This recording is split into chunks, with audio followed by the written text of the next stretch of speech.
بھلا ان سے عہد کیوں کر پورا کیا جائے جب ان کا یہ حال ہے کہ اگر تم پر غلبہ پا لیں تو نہ قرابت کا لحاظ کریں نہ عہد کا. یہ منہ سے تو تمہیں خوش کر دیتی ہیں لیکن ان کے دل ان باتوں کو قبول نہیں کرتے اور ان میں اکثر نافرمان ہیں. یہ اللہ کی آیتوں کے عوض تھوڑا سا فائدہ حاصل کرتے اور لوگوں کو اللہ کے رستے سے روکتے ہیں. کچھ شک نہیں کہ جو کام یہ کرتے ہیں برے ہیں. یہ لوگ کسی مومن کے حق میں نہ تو رشتہ داری کا پاس کرتے ہیں نہ عہد کا، اور یہ حد سے تجاوز کرنے والے ہیں.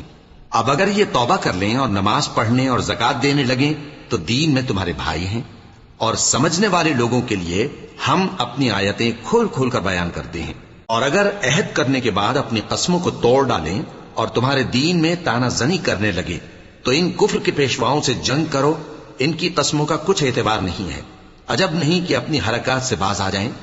بھلا تم ایسے لوگوں سے کیوں نہ لڑو جنہوں نے اپنی قسموں کو توڑ ڈالا اور پیغمبر کو وطن سے نکالنے کا ارادہ کر لیا اور انہوں نے تم سے عہد شکنی کی ابتدا کی.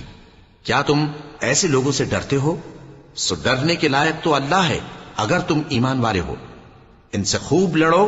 اللہ ان کو تمہارے ہاتھوں سے عذاب میں ڈالے گا اور انہیں رسوا کرے گا اور تم کو ان پر غلبہ دے گا اور مومن لوگوں کے سینوں کو شفا بخشے گا